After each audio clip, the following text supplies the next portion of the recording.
café avec ton pasteur et cette semaine, nous commençons les questions que Jésus pose. Et dans Matthieu 5, le verset 13, Jésus pose cette première question. Et voici le verset. Vous êtes le sel de la terre. Mais si le sel perd sa saveur, avec quoi la lui rendra-t-on? Il ne sert plus qu'à être jeté dehors et piétiné par les hommes. Donc la question c'est, mais si le sel perd sa saveur, avec quoi la lui rendra-t-on? Vous voyez, le sel, l'image du sel inspire la grande utilité du disciple. Le sel est utile à beaucoup de choses. Et dans l'Ancien Testament, le sel sert à la purification. Elle sert à assaisonner le sacrifice qui symbolise aussi la loyauté. Elle sert d'assaisonnement, donc elle donne bon goût. Elle est associée aussi à la sagesse.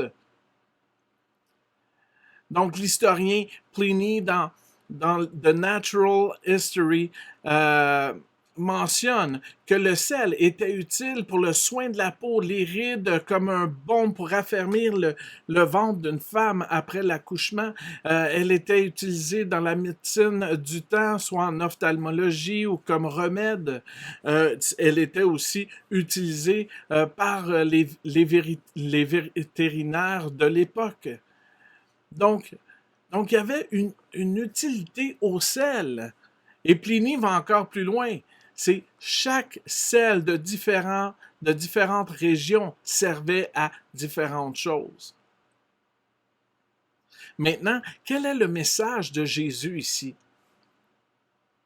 Dans ce contexte, le sel est considéré comme une image de l'influence positive sur le monde. Par conséquent, si, comme le sel, nous perdons notre saveur, c'est-à-dire perdre notre influence positive sur le monde, nous ne servons plus. Nous devenons des serviteurs inutiles. L'Église est là pour apporter de la saveur à la vie, de la santé, de la valeur. Elle doit valoriser l'autre. Le révérend Pierre Bergeron, dans son blog « La dignité humaine », concernant la triste histoire de George Floyd, cite le docteur Martin Luther King. Celui-ci dit « L'Église qui demeure silencieuse devant l'injustice est une Église qui perd sa valeur. » Moi, j'ajouterais « qui perd sa saveur, son utilité. » Le révérend Bergeron ajoute ceci, l'Église doit se rappeler qu'elle n'est ni le maître ni le serviteur de l'État, elle en est plutôt sa conscience.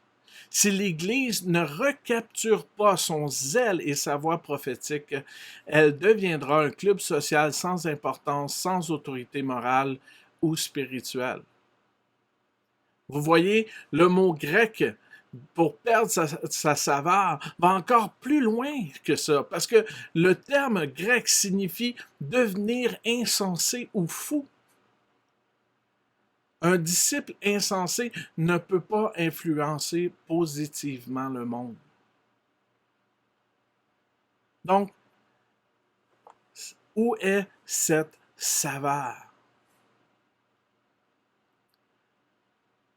Donc, mes questions aujourd'hui sont celles-ci. À ton avis, à quel niveau penses-tu influencer positivement le monde qui t'entoure?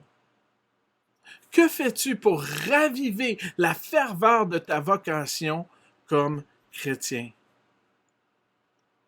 Et comment demeures-tu le porte-voix de l'Évangile? Merci d'avoir pris un café avec ton pasteur et reste béni.